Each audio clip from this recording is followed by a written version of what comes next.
Halo sahabat podcast, semoga kita semua dalam keadaan sehat, tenang, dan selalu diberkahi dalam setiap aktivitas kita. Selamat datang kembali di podcast kami, tempat kita berbagi cerita tentang fenomena kehidupan sehari-hari yang kadang terlihat sederhana. Namun jika kita perhatikan lebih dalam, ternyata menyimpan banyak cerita menarik di baliknya.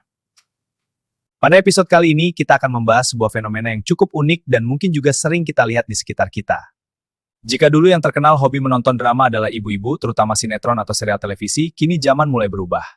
Sekarang justru banyak bapak-bapak yang diam-diam atau bahkan terang-terangan sangat menikmati menonton drama Cina melalui handphone mereka. Di warung kopi, di ruang tamu, bahkan saat waktu istirahat kerja. Fenomena ini tentu menarik untuk kita bahas. Apa yang sebenarnya membuat dracin atau drama Cina begitu menarik bagi para bapak-bapak? Dan bagaimana kebiasaan ini bisa menjadi bagian dari gaya hidup baru di era digital? Mari kita renungkan bersama dalam episode kali ini. Jika kita melihat ke beberapa tahun yang lalu, hiburan keluarga biasanya berpusat di depan televisi, satu rumah menonton satu acara yang sama. Biasanya ibu-ibu yang paling setia mengikuti jalan cerita sinetron setiap hari.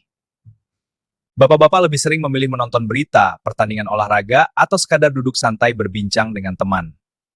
Namun perkembangan teknologi telah mengubah banyak hal. Sekarang hampir setiap orang memiliki handphone yang mampu memutar berbagai jenis film dan serial dari berbagai negara. Hiburan kini menjadi sangat personal. Setiap orang bisa menonton apa saja sesuai dengan selera masing-masing. Dan disinilah muncul fenomena menarik, banyak bapak-bapak yang mulai menyukai dracin, alias drama Cina. Bahkan tidak sedikit yang benar-benar mengikuti ceritanya dari episode pertama hingga puluhan episode berikutnya. Kadang kita melihat pemandangan yang cukup lucu namun juga menarik. Seorang bapak duduk santai di warung kopi, secangkir kopi di sampingnya sementara matanya fokus menatap layar handphone. Bukan sedang menonton pertandingan sepak bola. Bukan juga menonton berita. Tapi sedang mengikuti kisah kerajaan kuno, strategi perang, atau konflik keluarga dalam sebuah drama Cina. Ketika temannya bertanya, lagi nonton apa? Jawabannya sering sederhana. Sebentar ya, ini lagi seru. Drama Cina memang memiliki ciri khas tersendiri. Banyak dari serial tersebut mengangkat kisah sejarah, kehidupan kerajaan, strategi politik, perjuangan tokoh utama dari kehidupan sederhana hingga menjadi seseorang yang berpengaruh.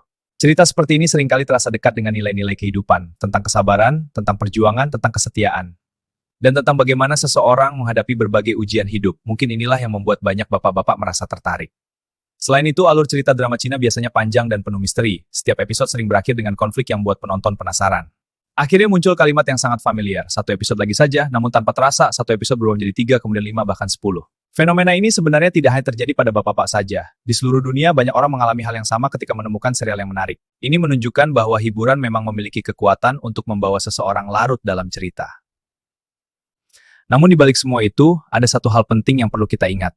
Hiburan memang penting.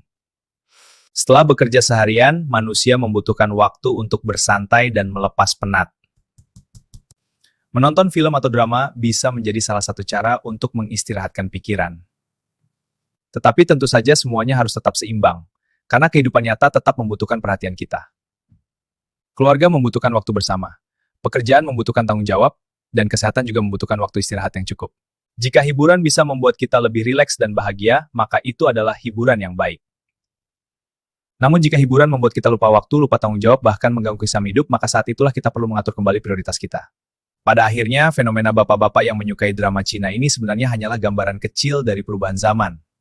Dunia terus berubah, cara kita bekerja berubah, cara kita berkomunikasi berubah, dan cara kita menikmati hiburan pun ikut berubah. Yang dulu mungkin dianggap tidak biasa, kini menjadi hal yang lumrah. Dan mungkin beberapa tahun ke depan akan muncul lagi fenomena baru yang tidak kalah menarik. Sahabat podcast yang kami hormati, dari cerita sederhana ini kita belajar bahwa zaman terus bergerak maju, membawa berbagai perubahan dalam kehidupan kita. Termasuk dalam hal hiburan, yang dulu identik dengan ibu-ibu, kini ternyata juga menjadi kesukaan banyak bapak-bapak. Namun di balik semua hiburan itu, satu hal tetap penting kita jaga yaitu keseimbangan dalam hidup. Menikmati hiburan boleh, menonton drama juga tidak masalah. Selama kita tetap ingat bahwa kehidupan nyata tetap membutuhkan perhatian, tanggung jawab, dan kebersamaan dengan orang-orang yang kita sayangi. Terima kasih telah meluangkan waktu untuk mendengarkan podcast kami hari ini. Semoga obrolan sederhana ini bisa menjadi hiburan sekaligus refleksi kecil dalam kehidupan kita. Saya sebagai moderator pamit undur diri. Wassalamualaikum warahmatullahi wabarakatuh.